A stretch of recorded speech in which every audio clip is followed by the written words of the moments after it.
Question.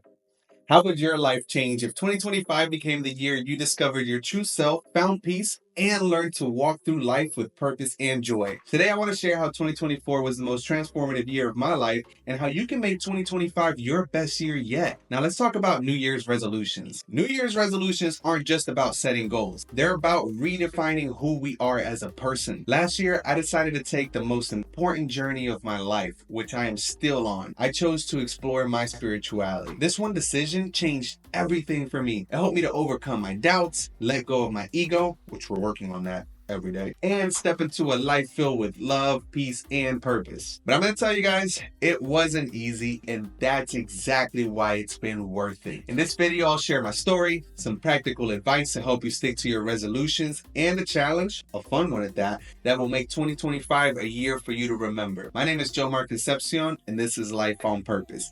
Now, let's dive in.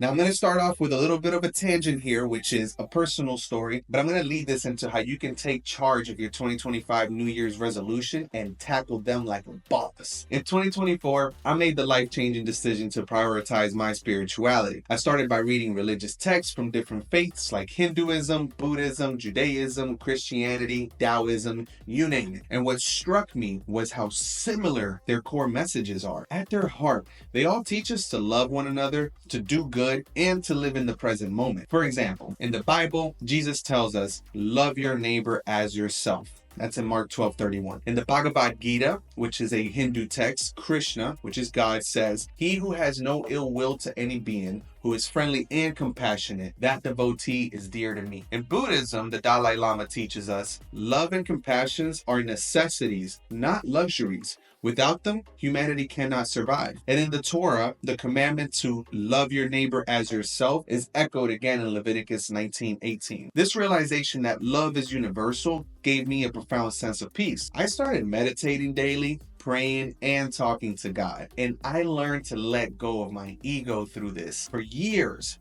my whole life, I carried the weight of thinking that I could control everything. But when I surrendered to God, I found freedom. It wasn't about perfection anymore. It was simply about progress and the process, the journey of life. And the peace that I found transformed my life. But here's the most important thing I've learned. We all have the choice to decide which road we want to travel spiritually.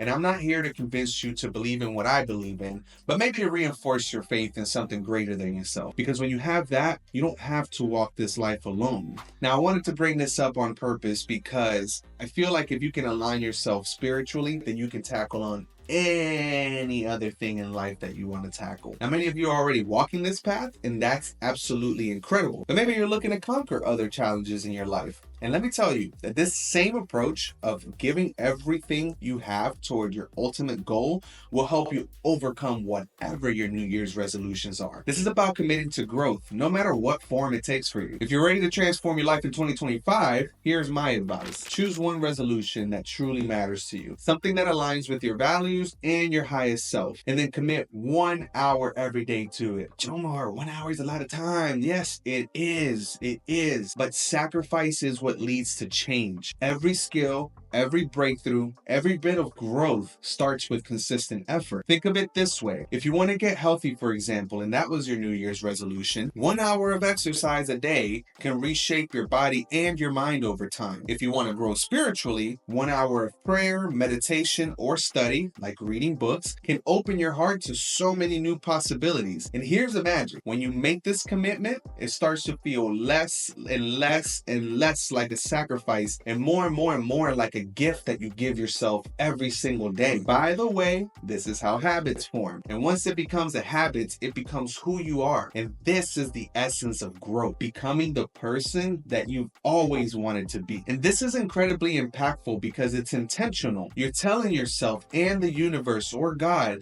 that your dreams matter. And when you honor your dreams, amazing things happen. These small changes, they're going to create massive ripple effects. Now, let me give you an example. Every person on this planet knows, on average, give or take, about 1,000 people. If you impact just 2 people deeply and they go on to impact 2 more, this chain reaction could reach 1 billion people in just 10 steps. That's the power of small intentional acts. Your choice to grow, to be kind, to show love, to be the best at your craft, to take care of yourself, to forgive. These choices, they don't just transform your life, they transform the lives of everyone around you. Now, for me, this year, my goal is to continue growing so I can be a better father, a better spouse, a better friend, and a better guide. I've realized that the most fulfilling life that I could potentially live, and probably that most of us can potentially live, is not about what I achieve or what you achieve. It's about how we show up for others, the impact that we can make on the world around us. If we all commit to being our best selves,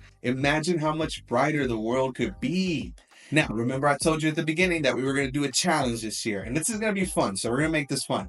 I have a challenge for you guys, and it's called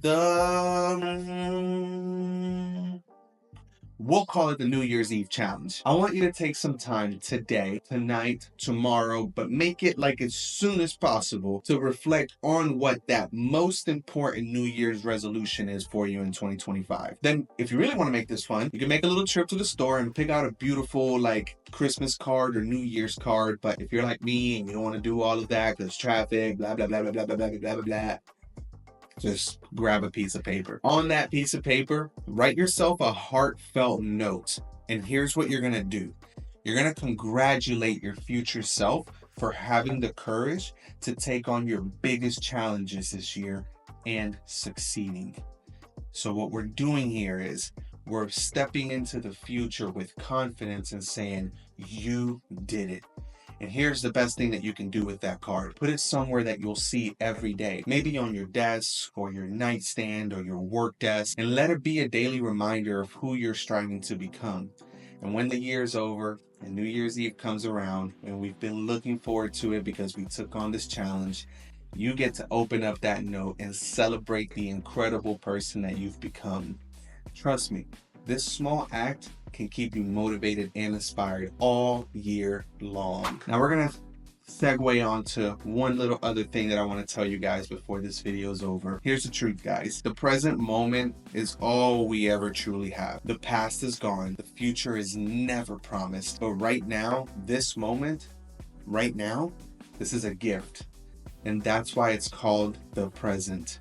So, why not make every day the best present possible? Why not live intentionally, love deeply, embrace the journey, detach yourself from outcomes and results, and learn to just simply enjoy every single day? Yes, we can plan for tomorrow and try our best to plan for the future, but it's not here. All we have is right now. The past is history. It is done.